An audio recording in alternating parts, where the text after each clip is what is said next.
Leo hii nimekuja hapa kukagua mradi. Nianze kwa kumpongeza aliyekuwa Mheshimiwa Waziri Mkuu wa Jamhuri ya Muungano wa Tanzania na aliyekuwa mbunge wenu. Licha ya kuwa na majukumu makubwa, lakini hakuwasahau wana Ruangwa. Mimi nakumbuka joto alilokuwa akitupatia kupitia maelekezo yake ya kuweza kuhakikisha fedha zinakuja kwenye mradi huu. Kila dakika mkumbukeni Kassim Majaliwa kwenye maombi yenu, kwa sababu amefanya kazi ya taifa, lakini pia pamoja na ubize wa kazi ya taifa au wana Ruangwa. Hongereni sana na ninyi kama wazazi wake, lakini pia kama wananchi wake ambao mara zote mlimchagua, na alipomchagua akaonekana kwa historia waziri mkuu aliyewahi kuaminiwa na marais wawili. Hongereni sana.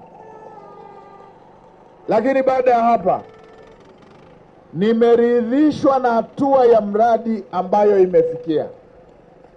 Mheshimiwa Waziri pamoja na timu yako, hongera sana. Na hii inatokana na uchapakazi wako. Haujawahi kumwangusha Mheshimiwa Rais. Unaelewa vyema maelekezo ya Mheshimiwa Rais. Unaelewa vyema nia na ari pamoja na malengo ambayo yanayo Mheshimiwa Rais ya kuwapatia Watanzania maji.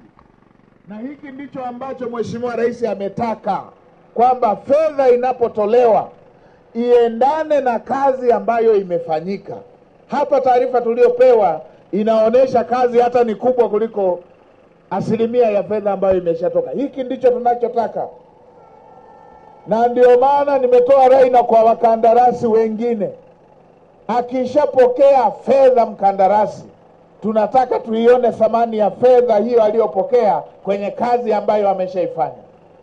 Nilimwelekeze mtendaji mkuu wa RUWASA, fanya tathmini ya miradi yote ambayo wameshapokea malipo ya awali na malipo mengine.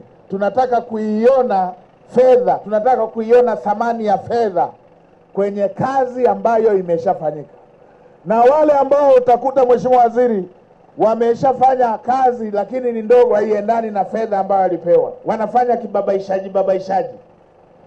Kwanza tuwajue, pili tuchukue hatua, lakini tatu wasipate mradi mwingine wowote ule.